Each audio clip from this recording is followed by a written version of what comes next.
Nesen runāju ar vienu paziņu, un viņa man teica, klausies, mums ir problēmas ar to aģentūru. Nevaram uztaisīt veikalu. Un bija paredzēts tā, ka uztaisīs uz šablona veikalu, viss būs ātri vienkārši uz Shopify, bet jau 4 mēnešus nevaram uztaisīt. Un kāpēc tā notiek? Tāpēc, ka ir daudzas neparedzētas nianses, kas nav atrunātas sākumā, un tās rada vilkšanos abām pusēm.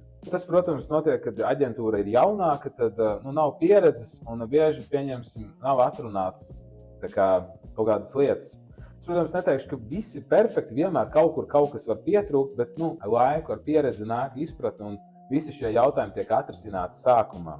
Šajā keisā bija tā, ka ir uztaisīts šablons, bet kad saliek īstās bildes, tekstus un vispār viņš izskatās slikti. Tas notiek tāpēc, ka sākumā nav atrunāts, varbūt, kā ir jāpielāgojas šablonam. Nav veikta padziļināta izpēte, kā vispār tas kopā izskatīsies. Un tāpat ir labāk uzlikt kaut kādu dizainu, piemēram, pamata lapē un produkta lapē, lai var redzēt jau startā rezultātu, nekā visu salikt un pēc tam domāt, kā būs, kā nebūs. Ja? Jo tehniski pēc tam veikt izmaiņas ir daudz grūtāk. Un kas notiek tālāk? Notiek tālāk tā, ka programmētāji, pieņemsim, bez dizaineri ir uztaisījuši šo šablonu. Klients ir neapmierināts, klients laiku pieprasa izmaiņas un programmētāji cīnās un mokās.